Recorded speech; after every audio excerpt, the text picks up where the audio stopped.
দেশের রাজনীতিতে তিনটি বড় সুখবর। স্থানীয় সরকারের বড় পরিবর্তন। প্রথম সুখবর, ইউপি নির্বাচনের সময়সূচি স্পষ্ট। ডক্টর মোহাম্মদ ইউনূসের নেতৃত্বে অন্তর্বর্তীকালীন সরকার ঘোষণা করছে, সংস্কার শেষ হলে 2026 সালের এপ্রিলে ইউপি নির্বাচন। সংস্কারে আরও সময় লাগলে জুন 2026 নির্বাচন। এটি ভোটারদের মধ্যে একটি নিরাপত্তা বোধ সৃষ্টি করছে যে নির্বাচন হবেই। দ্বিতীয় সুখবর, মেম্বারদের ভোটে চেয়ারম্যান নির্বাচন ও নারী প্রতিনিধিত্ব। চেয়ারম্যান সরাসরি ভোটে নয়, মেম্বারদের ভোটে নির্বাচিত হবেন। এটি একটি সংসদীয় মডেল। প্রতিটি ওয়ার্ডে 2 জন মেম্বার, যার মধ্যে একজন নারী বাধ্যতামূলক। নারীর 50% প্রতিনিধিত্ব নিশ্চিত হবে। স্থানীয় সরকারে দলীয় প্রভাব কমবে এবং নারী নেতৃত্বে উৎসাহ আসবে।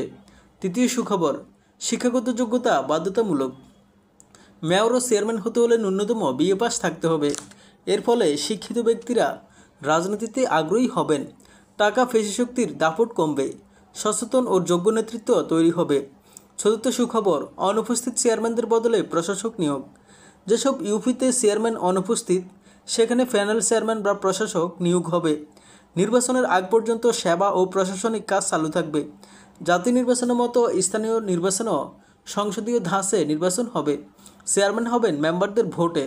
সারসংক্ষেপ, এই 4টি সিদ্ধান্ত বাংলাদেশের স্থানীয় সরকারকে প্রতিনিধিত্বমূলক, শিক্ষিত, নারী সমন্বিত এবং দলীয় প্রভাবহীন করতে বড় ভূমিকা রাখতে পারে।